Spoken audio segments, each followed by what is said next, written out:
Hello guys, welcome back in my channel. और आज फिर से आपके सामने आया हूँ एक इंस्पिरेशनल मोटिवेशनल स्टोरी लेकर। गाइस, ये स्टोरी लेकर मैं पर डे आता हूँ आपके पास सुबह 8 बजे। और इसको एडिटिंग करना, इसको अच्छे से व्यक्त करना, थंबनेल बनाना, इसमें बहुत ज़्यादा मेहनत लगता है। अब बदले में सिर्फ आपसे एक चीज़ मांगता हूँ मैं, छोटों से प्यार और बड़ों का आशीर्वाद। चलिए स्टोरी से आगे करते हैं। अगर आपने सब्सक्राइब नहीं किया तो सब्सक्राइब करें और लाइक बटन दबाना ना भूलें। तो गाइस, चलिए आगे बढ़ते हैं। और संघर्ष किसके लाइफ में नहीं है? जो भी इस धरती पे पैदा हुआ है, जिसने भी इस धरती पे भगवान ने भेजा है, वो हर किसी की जिंदगी में संघर्षों से भरा है। वो कोई ना कोई चुनौतीपूर्ण जिंदगी जी रहा है, संघर्षों से लड़ रहा है रोज, और अपने लाइफ को चेंज करने की कोशिश कर रहा है। तो जब भी आपके मन में कुछ ऐसा आए, अपने ज़िंदगी लाइफ से हताश हो जाए, उदास हो जाए, और माइंड में ऐसा आए कि अब मेरा सब चीज़ खो चुका है, अब मैं कुछ नहीं कर पाऊंगा, तो सोच लेना कि ये नए युग का निर्माण है। तुम अब कुछ नया कुछ करने वाले हो, कुछ अपने परिवार से अलग हट के करने वाले हो, और अपने लिए एक नई जिंदगी लिखने वाले हो। जब दुनिया वाले कहने लग जाए कि तुम हार चुके हो, अब तुम कुछ नहीं कर पाओगे, तुम बिल्कुल जीरो लेवल पे आ चुके हो, तो सोच लेना कि तुमने कुछ उखाड़ लिया। जो लोग कहते हैं ना कि तुमने अपने लाइफ में क्या उखाड़ा, सोच लो कि अब तुमने उखाड़ दिया है। ये नए युग का निर्माण तुमने कर दिया है। इसी बेस पे एक स्टोरी लेकर आया हूँ, और ये स्टोरी किसी और के लिए नहीं है, सिर्फ आपके लिए है। तो स्टोरी को आगे बढ़ाते हैं। और पूरा ध्यान। बहुत समय पहले की बात है कि एक गांव में एक छोटा सा परिवार रहता था। और परिवार इतना गरीब था कि रोज उसकी जो लाइफ होती थी संघर्षों से भरा होता था।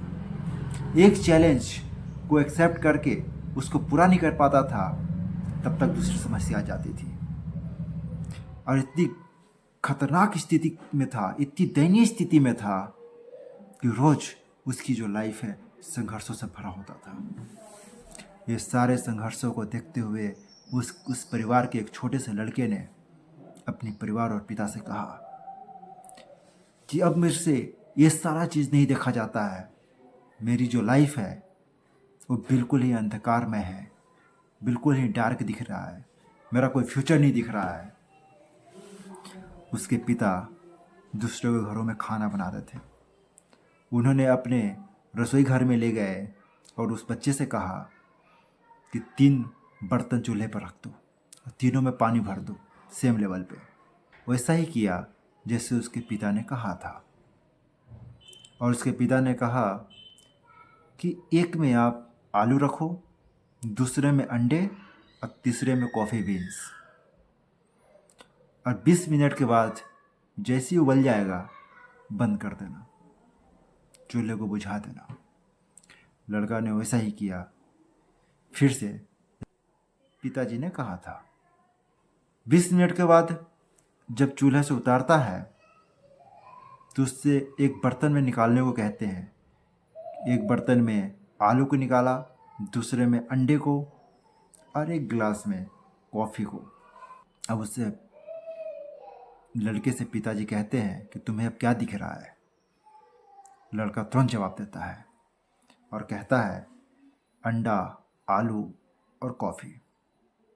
बोलते हैं पिताजी कि थोड़ा सा और नज़दीक और टच करके देखो, फिर बताओ कि क्या दिख रहा है। लड़का कहता है कि आलू तो बहुत ही ज़्यादा नरम हो गया है, अंडा कुछ ज़्यादा हार्ड हो गया है। फिर बोलते हैं कॉफ़ी पीकर दिखाओ। जैसे ही कॉफ़ी को पीता है उसके चेहरे पर मुस्कान आ जाती है। तो उसके पिता ने उस लड़के से यही कहा कि समस्या हर बार आती रहेगी, संघर्षपूर्ण जिंदगी हमेशा रहेगा, लेकिन उस कठिन हालातों में तुम्हारा व्यवहार कैसा है ये बहुत ज़्यादा मायने रखता है। तुम उसको कैसे रिएक्ट करते हो ये बहुत ज़्यादा मायने रखता है। और तुम्हारा लाइफ इसी पे डिपेंड करता है कि तुम चुनौतीपूर्ण लाइफ को कैसे मेंटेन करते हो, कैसे रिएक्ट करते हो। अगर तुम कॉफ़ी जैसा बिहेव करोगे तो उसमें घुल जाओगे, बिल्कुल मिक्स हो जाओगे। अगर तुम आलू जैसा करोगे तो स्टार्टिंग में बिल्कुल हार्ड होता है, बाद में नरम हो जाओगे। अगर अंडे जैसा करोगे तो बिल्कुल टाइट था, लिक्विड के फॉर्म में होता है, फिर वो अंदर से सॉलिड हो जाता है। तो लाइफ ही हमारा दोस्त ऐसा ही कुछ है। आप उसमें बिल्कुल जैसा ही आप उसका रिएक्ट करोगे वैसे ही बन जाएगी। Okay guys, thank you so much for watching my videos. फिर मिलेंगे हम नेक्स्ट वीडियो में, तब तक के लिए गुड बाय।